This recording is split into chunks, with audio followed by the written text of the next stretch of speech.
Bom, aqui a expectativa é enorme aqui em Brasília em relação mais uma vez, a um julgamento no Supremo Tribunal Federal.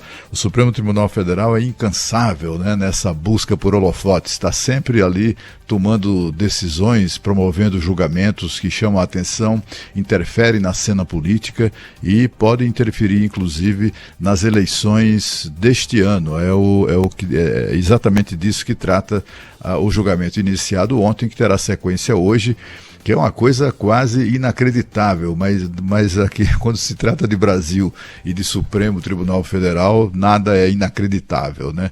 Mas do que se trata?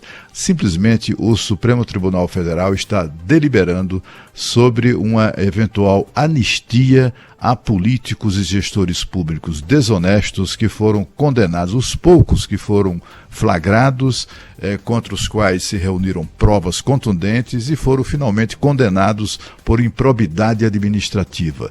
O que o Supremo vai decidir na prática é exatamente isso, se vai ou não vai anistiar centenas de ladrões que foram punidos com condenações de improbidade administrativa aqui no Brasil.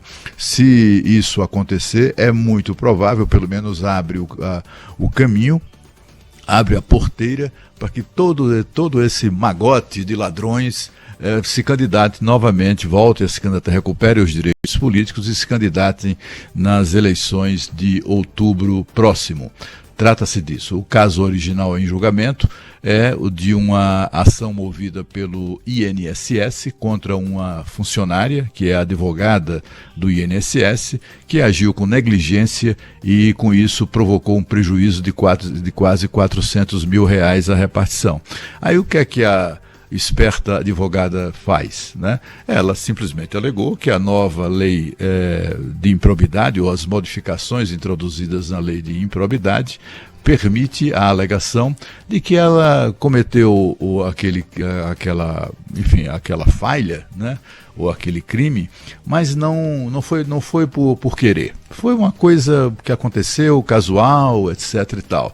Por quê? Porque a nova lei de improbidade administrativa, não por acaso relatada na Câmara dos Deputados por um deputado do Partido dos Trabalhadores, na verdade criou a figura cínica do crime culposo, e não doloso, mas o culposo de improbidade administrativa. Aquela coisa de roubei, mas não fui eu. Sabe aquele sujeito que diz, como é que é? Quer dizer que a empreiteira foi lá no meu sítio, reformou meu sítio e não me contou nada, transformou meu sítio numa coisa maravilhosa e não contou nada. Eu não sabia que estavam roubando, aliás, eu não sabia que eu estava roubando. Esse tipo de alegação, né, abre caminho exatamente para a justiça avaliar se o crime de improbidade, afinal, foi culposo, sem intenção de roubar, ou se foi doloso, com a intenção de praticar a irregularidade, né? A questão que ainda há uma certa esperança, digamos assim, de manter essa gente, esse bando de ladrões distantes dos cofres públicos, a esperança é que, quando eles foram condenados pela prática do crime doloso de improbidade administrativa. O que o Supremo vai decidir é se a nova lei retroage para beneficiar todos esses vigaristas, né? É exatamente isso que está em discussão no Supremo Tribunal Federal. E essa retroação se estabelece para beneficiar aqueles que tenham cometido o crime culposo e não doloso. Como não existia o crime culposo de improbidade até agora há pouco tempo, então todos esses políticos que foram alcançados ou que foram condenados por improbidade ainda vão ter que recorrer ou esperar uma decisão específica de caso a caso nos respectivos tribunais de justiça dos estados, que vão verificar, afinal de contas, se ele pode ser enquadrado nos crimes doloso ou culposo de de improbidade administrativa. E mais uma vez o Supremo, que tem soltado ladrões aí a rodo, né?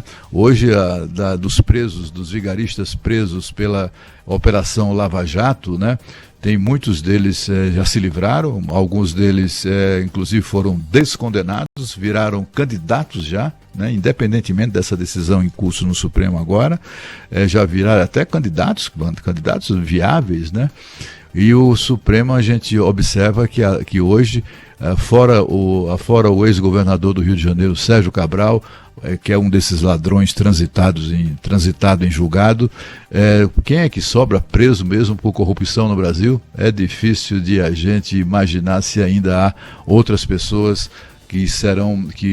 cujas punições serão mantidas. Vamos aguardar para acompanhar esse julgamento. Os ministros não dão nenhuma pista de qual seria a tendência, mas o que a gente sabe é que no Supremo Tribunal Federal tem prevalecido o conceito daqueles juízes garantistas, né? Então, tem que garantir os direitos. Deveres que são exatamente aquilo que uma sociedade civilizada necessita, esses são sempre negligenciados. 8h15.